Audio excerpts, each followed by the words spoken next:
It's still absolutely insane to think that this whole movie franchise started with this absolute monstrosity being revealed back in 2019. Going from realistic human teeth in Gangster's Paradise to this.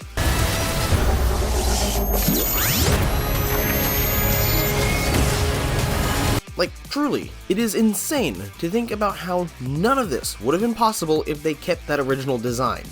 Or if the first movie was successful and we got to this point, what the hell would Shadow have looked like?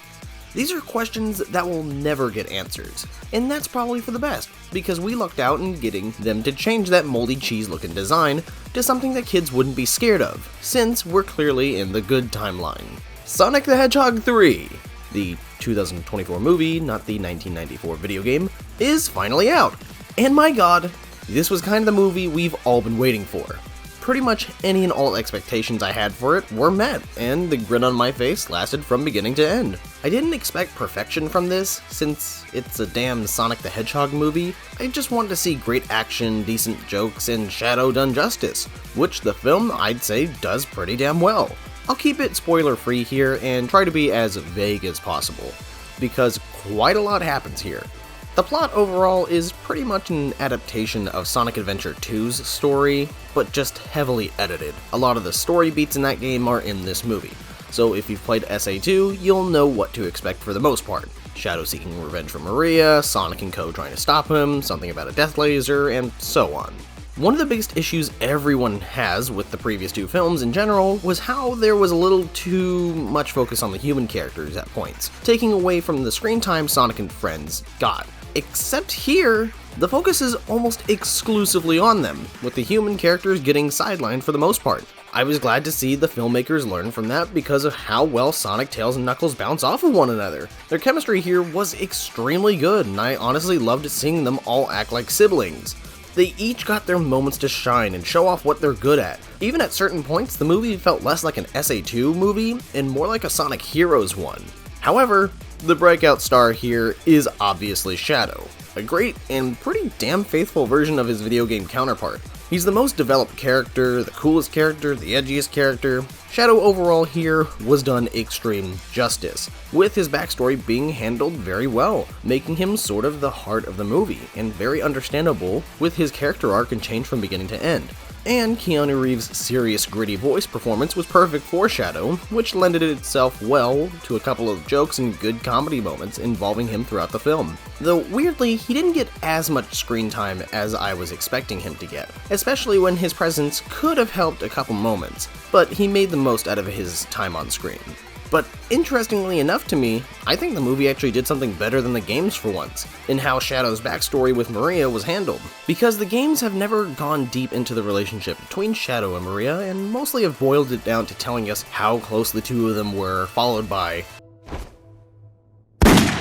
rather than showing us. So I'm glad that the movie went into that more, because it was very much appreciated and really sells you on Shadow's character in general. But I can't go without mentioning Jim Carrey still killing it as Dr. Eggman, because if there's anything in these movies that's been consistent, it's been the insane energy and charisma he's brought to all of these movies. So him playing both Ivo and Gerald Robotnik led to some of the best interactions in the film.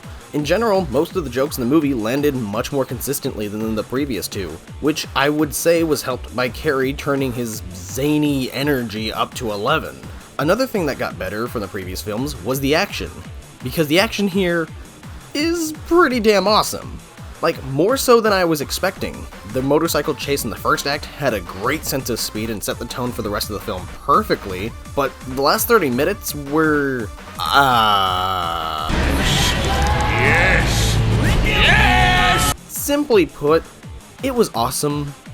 So awesome. As a whole, the movie does a great job at translating a lot of the different things from the games into the film, especially, and unsurprisingly, aspects of Sonic Adventure 2. I really felt as though the filmmakers took pieces and parts from the game's story and used that to craft something new and different from it. And SA2's story is convoluted as hell, so trimming the fat from it and taking parts that were necessary really helped make the story here strong. But since this is a Sonic movie, of course there's a handful of issues, ranging from serious to not really mattering that much. But since the movie is aimed towards a younger audience, it's no surprise that the jokes don't land all the time, and can occasionally be a tad bit cringe. Konnichiwa! But the previous two films also had a light amount of cringe, so this isn't exactly something new or a major issue or anything. But what is an issue though is the pacing, because unlike Sonic 2, where it took a while for the adventure to actually get started, here it felt as though everything was going by at supersonic speeds. Nothing really had time to simmer or really allow the audience to take in the stuff going on. Everything was moving so quickly, leading to a handful of moments throughout feeling a little rushed. Which also isn't helped by the fact that there are certain points within the story where the plot has to move forward and there really isn't a natural way for it to do so.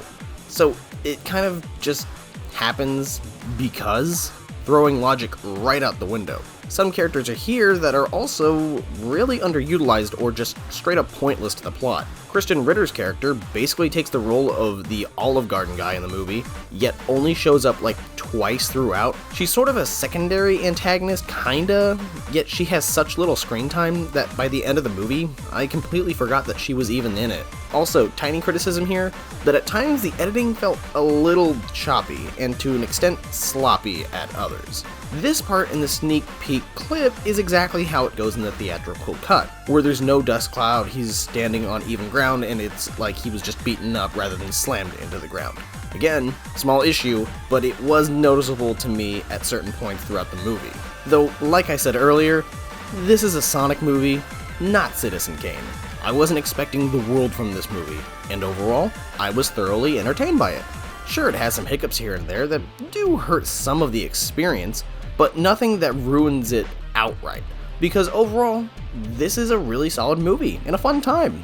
Sonic 3 stands as not only a great action-adventure movie, but truly one of, if not the best video game adaptation ever, I'd say. Because let's be honest, movie adaptations have been extremely hit or miss. Extremely. So to have something that's so fun and legitimately good is surprising for a video game adaptation movie, and I'm glad it was Sonic 3.